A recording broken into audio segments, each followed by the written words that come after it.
When my wife was diagnosed with a chronic illness, I built a ramp to help her get in and out of the house. The same day it was finished, my neighbor walked over, knocked on our door, and said, "I'm filing a complaint. That ramp is an eyesore. My property value comes before your sob story." Weeks later, we were forced by the HOA to tear it down. I had to carry my wife up the stairs every day, her face burning with humiliation and shame. This happened about 5 years ago. I was living in Lubbock, Texas with my wife, Marcy. We bought a simple ranch-style home on a quiet street, thinking we were settling down in a nice, friendly place to live out our lives.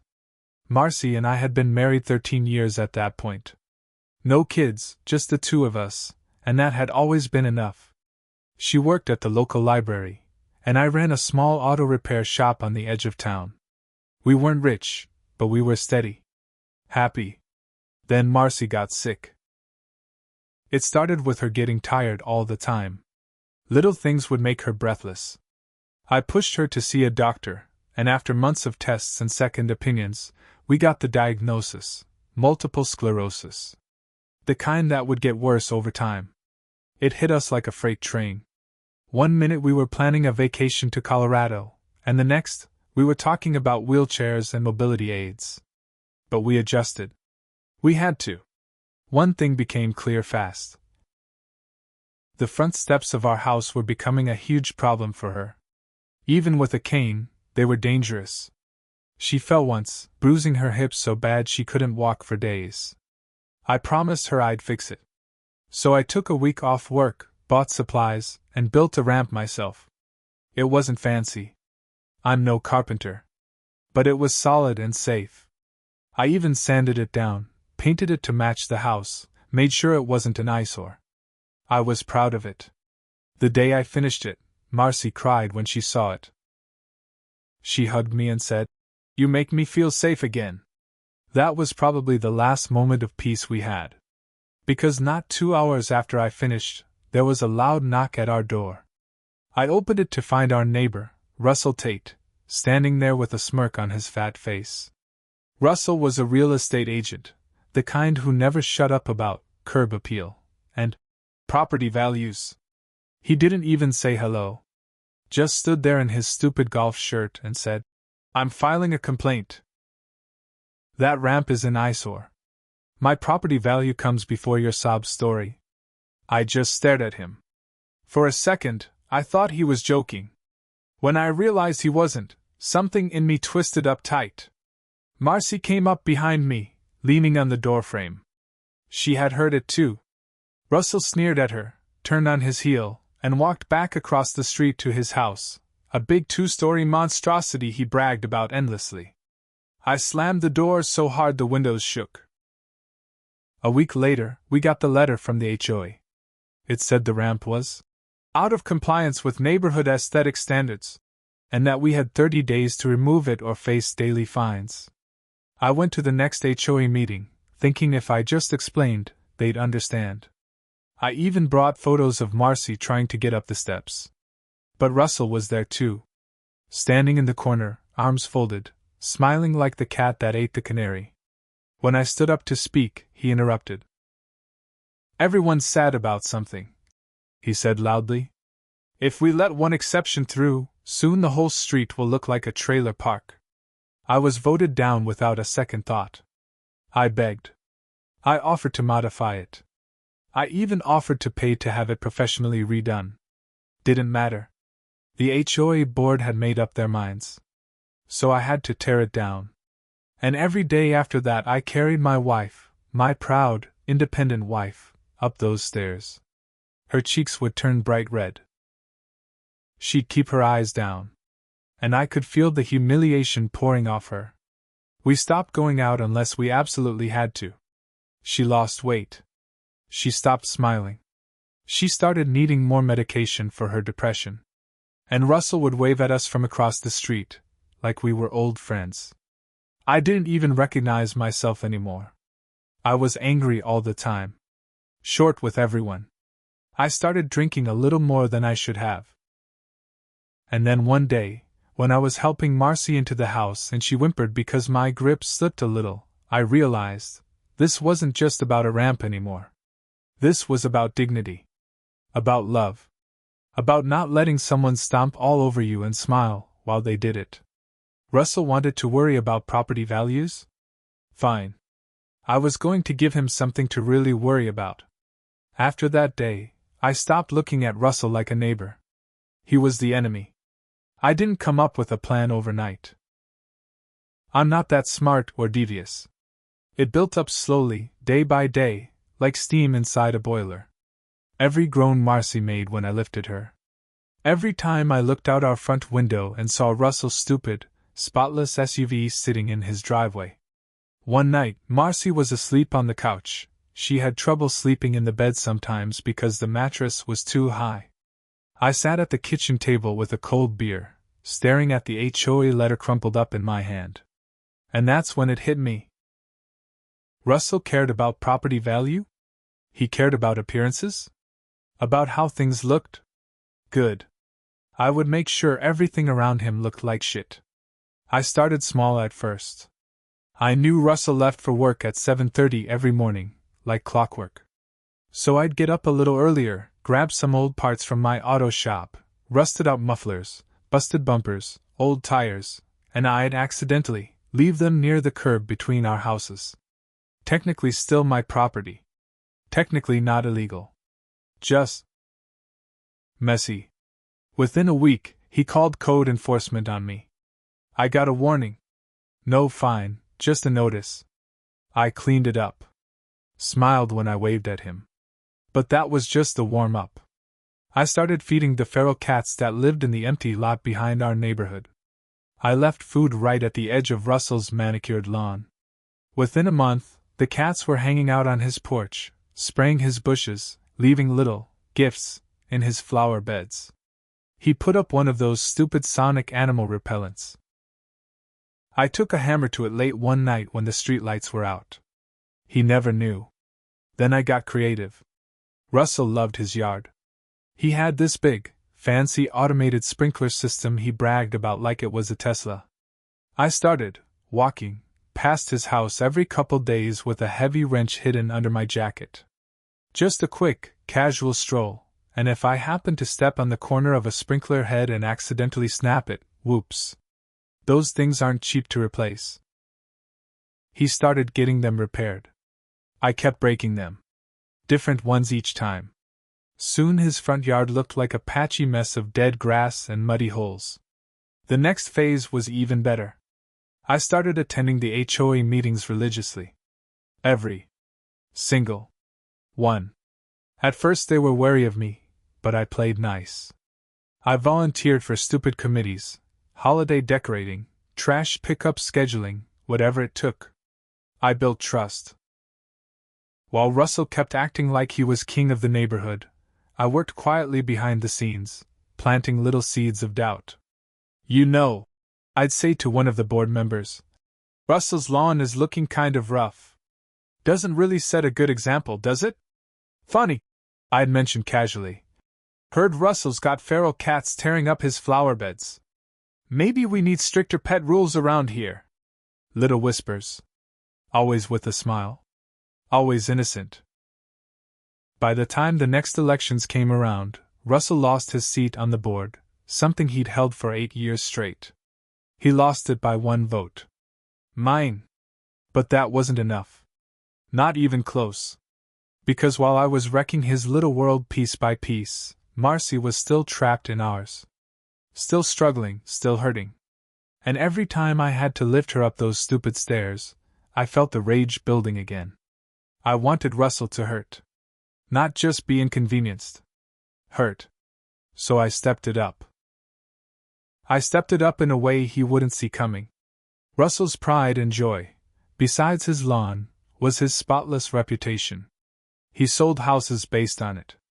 He was always bragging about being the top seller in Lubbock, and how people trusted him because he lived in a perfect neighborhood. So I went after that. One morning, I drove over to the city building downtown and filed an anonymous complaint. I claimed that Russell was running an illegal home business. Multiple clients coming and going all day, blocking driveways, creating Safety issues. It was bullshit, obviously. But city inspections don't care. They have to respond. 3 weeks later, Russell's front yard had a big orange city violation notice posted in it. Right next to his for sale sign, because, surprise, surprise, he was trying to sell his house. The house sat on the market longer than he expected. Way longer. In a place like Lubbock, houses usually move fast. But with the violation notice, the dying lawn, the packs of stray cats, and whispers about problems on the street, nobody wanted to bite. I'd sit on my porch some evenings, watching him pacing up and down his driveway, yapping into his phone, getting more and more red in the face. Marcy would sit beside me sometimes. She didn't know the full extent of what I was doing, but she'd smile a little when she saw him lose his temper. That smile was the only thing that made me feel alive anymore. Then came the real break. Russell finally got an offer, way below asking price. He had no choice. He needed to get out. I could see it all over him. But karma wasn't done. Because 2 days before the sale was set to close, Russell's insurance company did a final inspection. And guess what they found? Turns out, when you have a bunch of stray cats hanging around and scratching up your foundation, it draws more than just bad smells. It draws pests. The buyer backed out. Russell lost the sale. And now he had to pay out of pocket for fumigation, foundation repairs, and another year of property taxes he couldn't afford. You might think that was enough. It should have been. But it wasn't. Because right around then, Marcy had a really bad fall. We were coming home from her doctor's appointment. I was carrying her up the steps like I always did. But my foot slipped. Just a little. I caught her, but not before she slammed her arm against the porch railing. Fractured her wrist. She tried to laugh it off. No big deal, she said. I'm fine. But that night, I heard her crying in the bathroom, trying to turn the faucet with her bandaged hand, cursing and sobbing because she couldn't even do that without help. That broke something in me I didn't even know was still holding together. Russell hadn't just made our life harder. He had humiliated her. Stolen her dignity. I wasn't just going to make him uncomfortable anymore. I was going to destroy him. After that night, I stopped holding back. I started digging deeper. I pulled Russell's real estate license info online. Texas law makes it easy to look up public records. I found everything: his full license number, the brokerage he worked for, even some of his past complaints. Turns out Russell wasn't as squeaky clean as he made himself out to be. He had 2 previous complaints for misrepresentation, lying about property conditions to buyers. Nothing serious enough to cost him his license, but enough to put a black mark next to his name if you knew where to look. I did more digging. Talked to a few people I knew who used to work with him. One bartender who'd served him and some of his work buddies at a happy hour told me Russell bragged all the time about cutting corners, undisclosures, and massaging paperwork. I started making calls. Quiet ones. I posted anonymous tips on local Facebook community groups. Hey, thinking of buying a house from Russell Tate? Maybe double-check the paperwork. I heard he cuts corners. I left fake reviews online under burner accounts. Nothing that could get me sued, just questions. Doubts. Within 2 months, Russell's brokerage started losing listings. People started whispering. Clients backed out. His numbers tanked. I watched him park his shiny SUV further down the street sometimes, like he was ashamed to be seen in front of his own house. It still wasn't enough. Because every day I still carried Marcy up those stairs, feeling her bones shaking in my arms. Then something happened I didn't expect. One morning, a moving truck pulled up in front of Russell's house. It wasn't his, though. It was his wife's. Amy Tate. We didn't know her well, she kept to herself mostly, but we had talked once or twice. She had always seemed polite, if distant. Now she was carrying boxes to the truck alone. Russell was nowhere in sight. Marcy and I watched from our porch as she loaded up her stuff. After a while, I went over, pretending to get the mail. I caught her eye and nodded. She nodded back, tired and hollow-looking. "Rough day?" I said, casual. She snorted a little. "You could say that." She slammed the trunk closed and dusted off her hands. "Russell's a piece of work," she said. "Cheated on me with a client. Lied about money. Lied about everything. But hey, at least he's a top seller, right?" She didn't even seem surprised when I didn't look shocked. "Good luck," I said. She shook her head. "No such thing around here." Then she got in her car and drove off without a goodbye. Russell's perfect little life was falling apart. His house was a wreck. His wife was gone. His career was crumbling. And now he was alone. But I wasn't done yet. Because revenge isn't just about tearing someone down. It's about making them live in the wreckage you leave behind. Russell didn't just lose Amy. He lost the house too. After she left, he stopped taking care of anything. Grass knee-high. Trash piling up on the porch. Junk mail spilling out of the mailbox. The HOA, the same one that made me tear down Marcy's ramp, started sending him warnings. Oh, the irony. He tried to fix it, half-heartedly. Slapped some cheap mulch over the dead grass. Sprayed some weed killer. But you can't cover up rot with a coat of paint. Meanwhile, I kept the pressure on. I anonymously sent a tip to the local newspaper. Told them about a real estate agent in Lubbock with shady practices, complaints piling up, and a house about to be cited by the city. Didn't even have to mention his name directly. I knew a hungry reporter would figure it out. 3 weeks later, a little article popped up. Top Lubbock realtor faces allegations of misconduct and property neglect. It didn't name Russell outright. But anybody on our street knew exactly who it was about. His brokerage suspended him, pending internal review. Russell stopped leaving his house after that. Blinds drawn. Trash piling up. Some nights, I'd see him sitting on his porch, a bottle dangling from his hand, just staring into the dark. But even all that wasn't what finally broke him. That came later. That came when Marcy died. It wasn't sudden. It wasn't unexpected. But it still wrecked me. One morning I went to wake her, and she was just gone. Peaceful. Eyes closed. I sat there for hours. Couldn't move. Couldn't think. Neighbors came by later when they saw the ambulance. A few left flowers. Some left casseroles. Russell didn't leave anything. Didn't even look over. Fine. Because I wasn't finished with him yet. Grief changes you. It strips you down to the bone.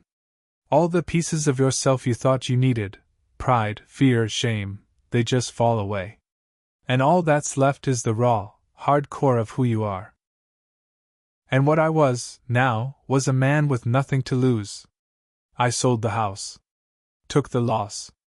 Didn't care. But before I left, I made sure of 2 things. First, I built a new ramp.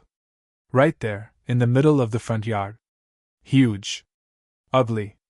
Made out of raw plywood, with bright orange spray paint spelling out, "Access for all. Screw your hoa." Second, I took out a full-page ad in the local paper. Paid for it with every last spare dollar I had. It said, "Thinking of buying a home in Lubbock? Ask your realtor if they value people more than property. Ask them about Russell Tate." I signed it. A husband who remembers. When I drove out of that neighborhood for the last time, I didn't look back. But I heard later, from a friend who still lived nearby, that Russell finally got cited by the city. Fined into the ground. Lost his license. Lost everything. Last I heard, he was living in some dingy apartment across town. Alone. Property value safe and sound. At the cost of his whole goddamn life. I didn't stop with Russell. He was just the beginning. I started going to HOA meetings all across Lubbock. Pretending to be interested in buying homes. Sitting in the back. Watching. Listening. Every time I found an HOA that treated people like garbage, one that crushed the little guy in favor of property value, I started pulling the same tricks. Anonymous complaints, code enforcement calls, letters to the paper. Stirring up the neighbors against each other. Planting little seeds of chaos. It wasn't hard. Most HOAs were powder kegs waiting for someone to light the match. And I was good at lighting matches. I didn't even recognize myself anymore. At first it felt good. Like I was fighting back, like I was doing it for Marcy. But somewhere along the way, it stopped being about her. It started being about the rage. About the power. About watching the people who thought they were untouchable fall on their faces. And it got ugly. Really ugly. One night, I got a knock at my door again. It wasn't Amy this time. It was a cop. Apparently, one of the neighborhoods I stirred up had gone bad. Real bad. People fighting. Screaming matches. Somebody ended up in the hospital after a brawl over a broken fence line. Lawsuits flying everywhere. And when the city started digging into it, they found a pattern. Anonymous complaints. False reports.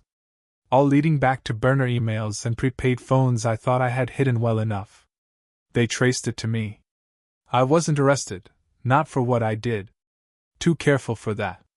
But I was slapped with civil lawsuits. Defamation. Harassment. Malicious interference. I lost what little money I had left.